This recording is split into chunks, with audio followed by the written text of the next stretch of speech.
it can disrupt the family unit in the sense that attention can get really focused and really zoned in on the child that may have a disability or presenting some challenges, where the child that doesn't at times can potentially feel left out, not heard, or be completely independent to the point that they don't realize or recognize where they might have difficulties or where they could possibly feel neglected in a specific area. Hello and welcome to the Disrupt the Everyday podcast. We're here to help you navigate life while disrupting the status quo. Our discussions cover a number of topics relevant to everyday life. We discuss everything from relationships to entrepreneurship. We also engage in some difficult but important conversations. And now, here are your hosts, Brian and Tanya Hamilton. Hello and welcome to episode 9 of Disrupt the Everyday podcast. Today, we're joined by Tashawna Chang.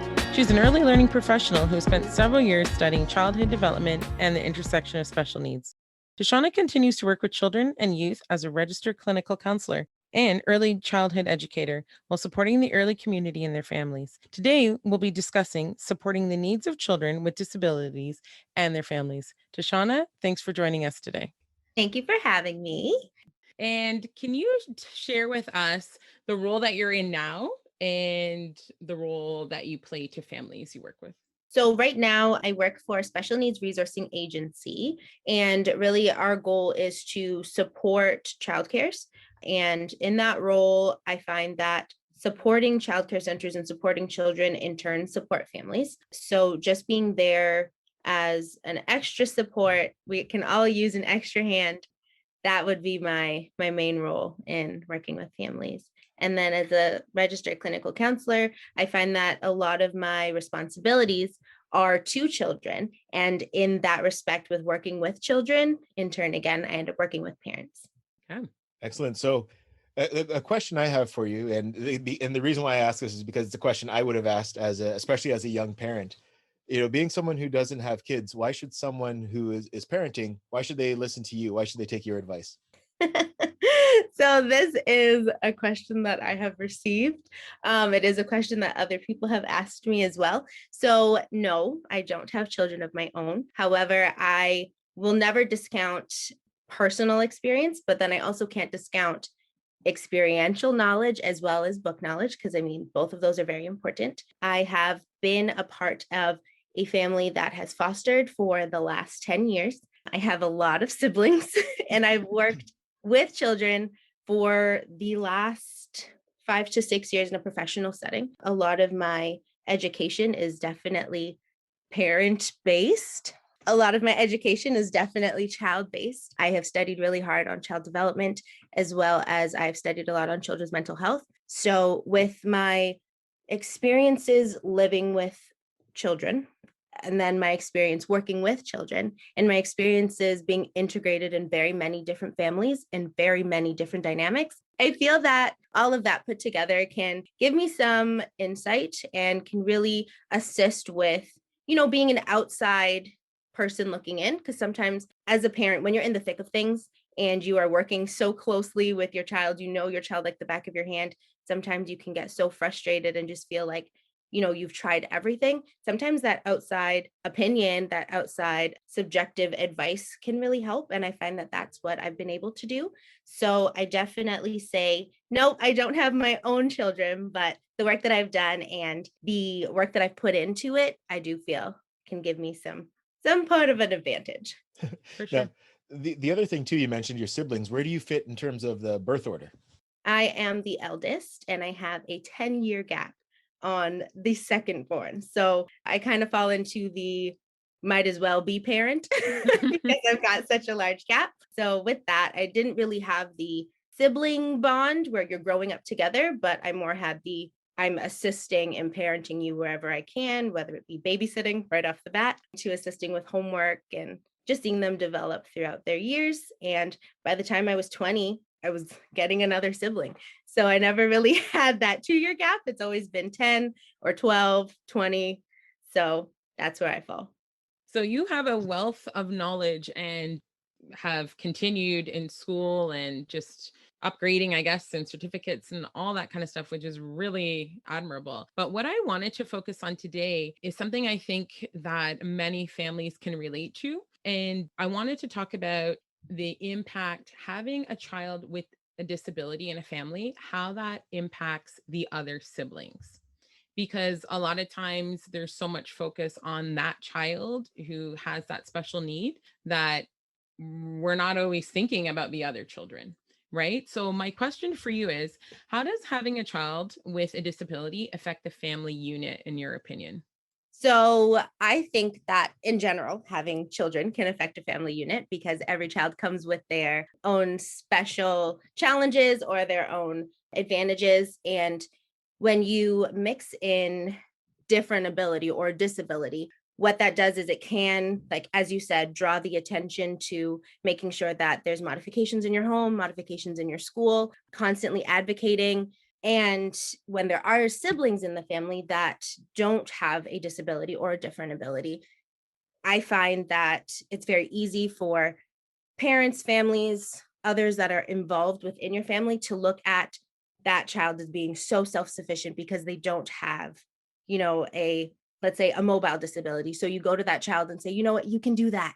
Like you can get that on your own. Or you start to, unfortunately, you start to look at more so the disabilities of a child rather than what they can do. So then when you're seeing the other sibling that might not be struggling with the same things, their needs may go on the back burner.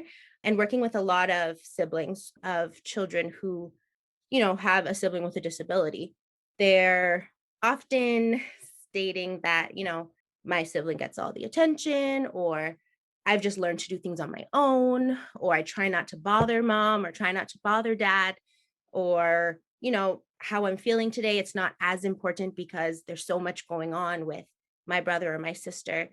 And I think that it can disrupt the family unit in the sense that attention can get really focused and really zoned in on the child that may have a disability or presenting some challenges, where the child that doesn't at times can potentially feel left out, not heard, or be completely independent to the point that they don't realize or recognize where they might have difficulties or where they could possibly feel neglected in a specific area, be it social from their family, or they might end up connecting to another family, which I've experienced a lot, where a sibling has connected more so with their best friend's mom than their own, or they use that time to escape from going into a house where they might not necessarily feel as valued.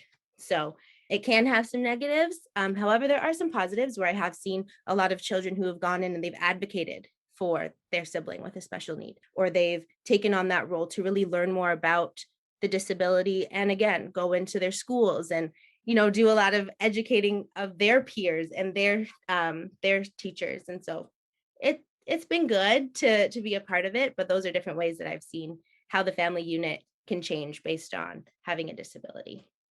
Now, I think when we see and we look as even parents who don't have children who fall under categories with disability, and how can we be a support to other parents? What are some suggestions that you give? So some suggestions that I use in my everyday life: standing in a grocery store line. If you're on your own and you do see that there is a parent with a child that might not be having a good time in the line. It could be a very long line. They could be struggling. Parents are struggling to keep them still, keep them together. If you have that time, just say, hey, go ahead of me.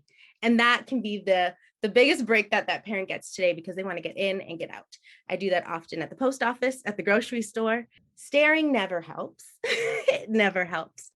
So I just think being aware that there are some disabilities that are completely invisible. You might see a child that's screaming and you're just thinking, wow, Mm. like, what is that mom doing? The mom's not even doing anything. Or wow, that dad's not even paying attention to the child screaming. And we don't know necessarily what's going on in that little one's life. We have no idea how their morning was. We have no idea how tired and how frustrated that parent could be. And we also don't know if there is a behavioral strategy that they're working on where, maybe it's planned ignoring and you're thinking, well, why is nobody attending to the child? However, we have no idea that they've been given that instruction from a behavioral therapist to say, whenever they're screaming, no matter where you are, were to ignore it. So as other parents, being that support and just saying, you know what, like you're doing a great job. You've got all the patience in the world. Or, you know what, go ahead of me in line. I don't have kids, right? I don't have kids with me. You can go right ahead. I think can really be huge. I have these little fidget toys that I keep in my purse. And depending on how open the parent seems, if I notice that, you know, maybe the child's not having the best time, now it's different with COVID, but I would give them a little fidget toy and they could have that while they're waiting in the cart or while we're waiting in line. And some parents are receptive and some parents are not. But I think if we can just have an open mind and understand that all parents are trying their best, whatever their best is, we can all just get along. We can all just support each other in the ways that we can. That's an excellent point. And I think it applies to other areas of life as well. I think we tend to give ourselves a little bit more grace than we give others. So really taking that more empathic approach and understanding that everybody, like you said, is just kind of trying to do their best really goes a long way. Now, can we look at back to the kids again in the family? So, what do you think siblings of children with special needs struggle with the most? I think that that is a challenging question to answer because every child with a disability will have a different function and will present differently. I don't think that one disability has the same function or one disability has the same presentation within a family unit. If I can think of a common theme between children with siblings that have disabilities that I've experienced and been aware of, I would say maybe the top three, one would be bullying at school, where they are getting sort of that secondhand teasing for having a sibling that has a special need or a disability. The second one, potentially being, you know, feeling left out or feeling that they have to be completely independent, not able to, you know, constantly receive that support that they need just because, you know, sometimes attention is put again a lot on the child with a disability. And the third one, I would say the advocating part where they're constantly feeling the need to defend their sibling, and not necessarily having or wanting to invite friends into their world because they're not sure how that particular friend will be accommodating or accepting of them having a sibling that has a disability. Now, a lot of the families that you work with, when you're talking with parents and stuff, I mean, you may see, down the board, there half of them have a good support system and the other half maybe don't, right? Like I'm just thinking about us. We live in a city where we have no family here. So even just, navigating through life on a regular day sometimes can be tricky. And then you add in the different dynamics of, okay, you need to now get your child to appointments after school every day, right? And if you don't have an extensive support system, obviously that can cause more stress, or maybe then these programs or counseling or appointments that they're supposed to get to don't actually even happen, right? So I guess my question would be support systems for the parents. How do you maybe help them find that? Well, this plays a lot into the role that I have, which is a lot of research. So every region should have some sort of special needs resource. They should. School boards are required to have a special needs program. And that's usually the first place that I will tell parents to start. Like, check out your schools, check out your child cares, check out your local libraries, and see what resources are available and open to you that you can access. See what's free first, and then move your way down. But sometimes there are smaller agencies that are there to provide respite, that are there to provide short-term respite, long-term respite, where, you know, you can go away for a weekend or you can have someone there when you need to go to the grocery store. Support systems are so important to, number one, self-care so that there's no burnout, but number two, so that you feel as though you're not in this alone. And I think, I mean, again, I'm not a parent, but parenting is not easy regardless of if a child has a diagnosis, a known diagnosis, an unknown diagnosis, or is completely off the radar when it comes to any special needs. Parenting is so filled with various roles, responsibilities. There's so many different emotions that go into it, and I feel that without a support system, you can feel like you're drowning. I think everyone needs a support system regardless, but going and looking into what's available, what's accessible to you, and then reaching out on things like social media. Go on Facebook, see if there are groups, see if there are chat rooms, see if there are different clubs that you can join in on. Sometimes it's going on a blog where you connect with other parents and other families that are dealing with similar things. Sometimes it's just about being heard, about knowing that someone is going through the same thing you are, to be free to ask questions. And it's in that community and it's in that support group that you can actually find access to things that you had no idea about. Because sometimes there's what I like to call veterans who have raised a child all the way from 0 to 21, and they've gone through that journey. And you don't always have to invent the wheel. You can jump right on in and just see what's available to you. And I also like to say, if there is nothing that is already established, see how you can establish it on your own. If you feel that you need that support, you need someone to talk to, start a quick group on Facebook or start an Instagram page, and you'd be surprised how many people are looking for the same things that you're looking for. I like that. I think that's helpful and beneficial, right? Because sometimes, being in a situation, you may just feel so overwhelmed with what you're dealing with every day. Even the thought of looking outside the box can be overwhelming. So I think that's a really, I think that's in depth and some good places to check out. In terms of support, and you mentioned kids who are, who are off the radar as far as any special needs are concerned. What are some good ways for parents to support those children, while still working with the children who have special needs? What are some effective ways to really support the other children and make sure that they're not having some of these struggles that you mentioned earlier? So I definitely believe that open communication is important. I know growing up in a Caribbean household, there are times where, the conversation can be one way. It's very important to have a two-way conversation. It's so important to know what's going on in every age group, from kindergarten, preschool, all the way up to high school, all the way up to college, and all the way up till, your child is technically considered an adult. It's recognizing the little changes.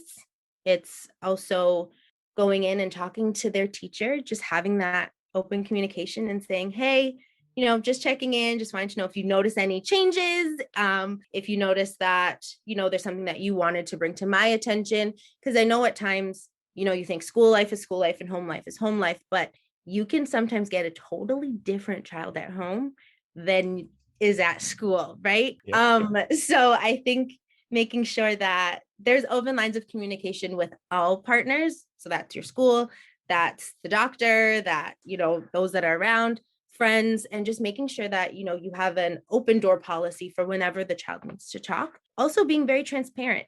So like you said, let's say we're dealing with a family that has a child that is typically developing, so no disability, and then you have a child that does have a disability.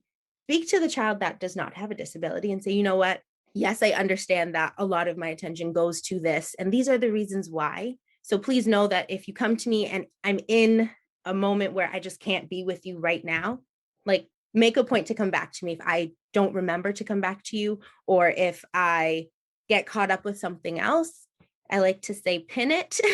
So if there's something you really need to talk about, pin it. If I can't get to it right now, like pin it and I will come back to you. And just letting the child know that, yes, I might be busy in this moment, but I'm still here for you. It might not be the very moment that you want me to be here, but I will be here.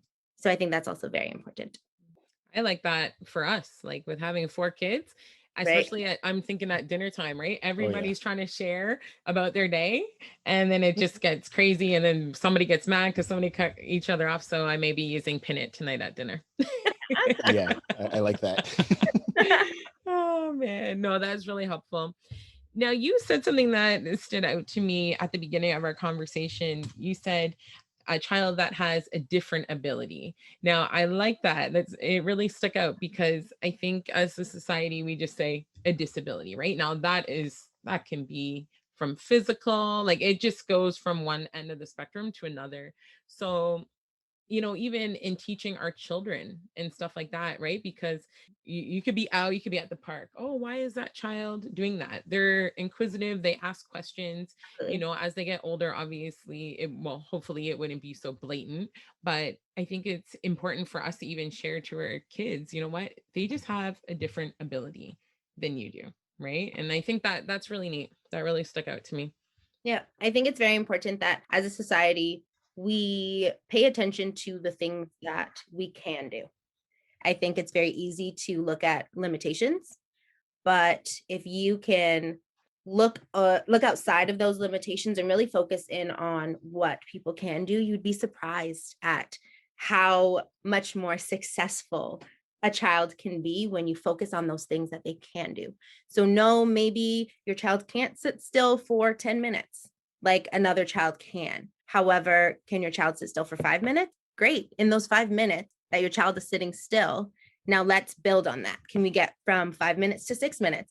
And let's celebrate that. So once we can start to acknowledge the things that a child can do, when we can set up successful activities and when we can set up things that are going to lead to your child winning in whatever that looks like, I find that children, number one, they gain competence, they gain excitement, their self-esteem just explodes because you know what? My mom is so excited that I sat down for 5 minutes. I'm going to push it to 6 and I'm going to work through whatever I need to work through. I'm going to regulate my body. I'm going to, have a calm body for that extra 60 seconds, whether they're shaking or tapping their foot or wanting to play with something. When we give children the ability to prove to us that they can do something that other people may have shown them as a limitation, it completely changes what they think about themselves and the things that they have more confidence to try. So that's why I prefer the term different ability rather than disability. But that again, to me, it means the same thing. It just takes it out of that limiting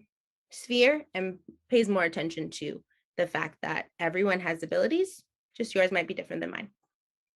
Right. And I think something too that kind of arises out of that. Do you ever see this kind of prevailing idea of as another strength arising from that disability? So I'll use the example of Damon John, who's the founder of Fubu on Shark Tank. He's dyslexic, and there's as you study some of these billionaires or people who are very successful, a lot of them had to overcome dyslexia, and because they had trouble reading, they had to get strong in other areas, and you see that with all sorts. Is that something that you see in children as well?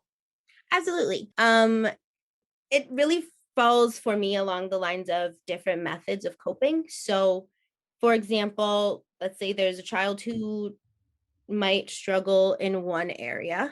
Could it be their emotional regulation? There might be moments where, their emotions are all over the place. They're unable to regulate in that time. But then when you find them in these moments of regulation, it's almost as if the child could be taking advantage of the fact that I can regulate my body right now, and I'm going to build the most amazing, most detailed Lego structure you've ever seen in your life. And it's just so interesting to see that when we stop looking at the fact that maybe a child is having a tantrum and can't get out of it. But let's look at what happens when the child's not having a temper tantrum. What are we seeing at that time? What skills are developing at that time? What things did we not even recognize that they're able to do because we're so focused on the tantrum? So like you're saying, having to overcome certain things. It's even with somebody who has a sense that isn't functioning. So whether they've got low vision or they're hard of hearing or profoundly deaf, you'll notice that other senses are increased. So somebody who has low vision, their hearing is heightened because their other senses have to kick in and sort of, I don't want to say overcompensate, but in so many words, overcompensate for a sense that isn't necessarily functioning. So definitely agree with that. If you could go back in time, think the Back to the Future mode, and see 12-year-old Tashawna, what advice would you have for her? If I could give advice to 12-year-old Tashawna, I would say that it's not your job to fill in all of the gaps. However, it is your responsibility to make sure that you are doing the best that you can while still making sure that you're taking care of yourself. So in terms of, the work that you're doing or anything that you're, any work that you're doing outside of your day job, what can we look forward to seeing from you moving forward? Ooh la la. Okay, so I do have a project that I've been working on. It was something that I wanted to launch in 2020. However, the climate completely changed due to COVID-19. So it is in the works. However, the launch date is to be decided just based on restrictions and all of that. You can keep your eyes out for a series of inclusion books that are coming out. Hopefully they will be done and ready before the end of this year. There's a lot of work that I'm putting into them to make sure that they are inclusive and specific and really, targets the areas that I want to target. So definitely still very focused as children as the main audience, but definitely informative enough that everyone can enjoy. Hopefully that will be done before the end of the year. So so a big project that I'm hoping to launch as soon as we can get out of this pandemic. And then, a series of children's books. So that's what is on my agenda. That's great. I think our society definitely needs that. So we'll keep in touch. And when you have your launch date, we'll have you back on to talk about those. Okay, awesome. Thanks so much, Tashawna, for chatting with us today. Thank you for having me. It was awesome. Thanks for listening to the Disrupt the Everyday podcast. For more ways to listen, connect with us on social media. To be a guest or to partner with us, check out our link tree at Disrupt the Everyday. Join us next time for more ways to disrupt the everyday.